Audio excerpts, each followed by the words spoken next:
Is natural gas industry a sustainable industry? Agriculture has been a sustainable industry. It wasn't lucrative, but you knew this is how you supported your land. We're in competition with them. There's no doubt that when they ramp up or decide to drill more wells, they decide to do more operations, that they're going to be taking more water. If you have a large amount of cows, livestock, and you're depending on your fields to provide the crops, and they start taking out for pipeline, compressor stations, well pads, roads, excess roads, what do you have left to farm? Is it right for an energy industry to cancel out another industry?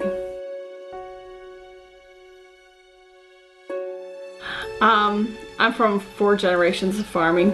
In fact, my great-great-great-grandfather served with George Washington in Valley Forge, so we do have a history here. We believed in our local and our federal and our state government. Everything ran smoothly. It's very quiet, peaceful. We love to hunt here, but not no more.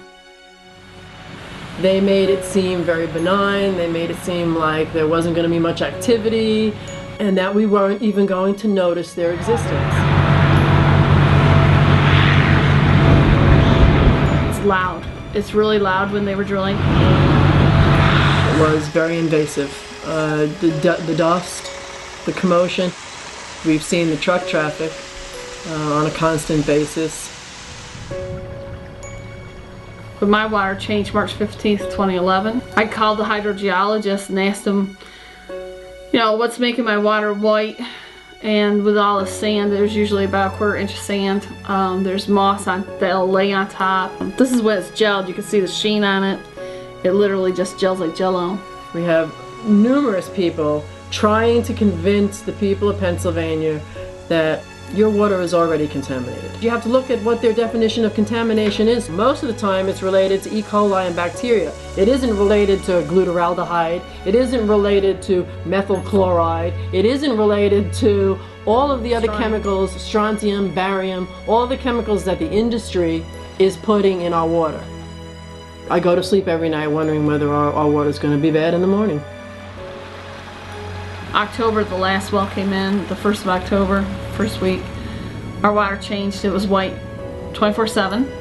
My daughter, 2 weeks later, ended up getting sick. She had cramps, like stabbing pains in her abdomen. So they ended up doing an MRI, and they found that she had a enlarged liver, enlarged spleen, enlarged right ovary. She knew she had to leave here because it happened to our neighbor a mile up the road. Her spleen burst. People that have similar circumstances when their water goes bad have similar symptoms. They've got fluid in their abdomen, they've got problems with digestion, they've got their spleen and their organs are enlarged, all when their water goes bad. These are rashes. This is a worker, he is a trucker. This is my arm, this is Carolyn's husband's leg. We both had the same rashes. In fact, I had this rash on my chest as well. What FDA and USDA must do is change the standards so they can test for the chemicals according to the industry operating in a producer's area. The beef out in Nebraska and Colorado, or the corn that's produced, because you have injection wells there, you have dumpings there. Why aren't you testing the wine in New York State where they're spraying the sludge? The testing should be charged to the person that is issuing the change, not the producer. The producer is continuing the same practice that he's always done. He did not change his practice. The industry came in and has changed the produce. We ought to be thinking about conservation instead of thinking we have an endless supply of gas, sun, air, geothermal. So why are we screwing around with ruining our environment when we should be focusing on renewables and conservation? I'm not willing to get sick anymore. I'm not willing to sit there and watch my daughter get sick. Why would I want to do that? To allow a CEO gain personal profit at my expense.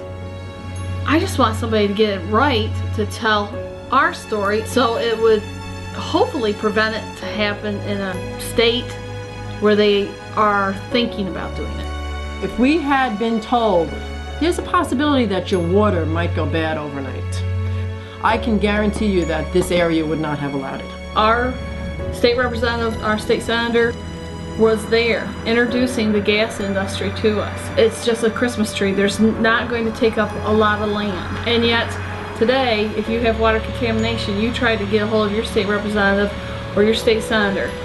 We were lied to, and we really, I guess, should have looked at that, what my grandpa said. If it sounds too good to be true, it is not true.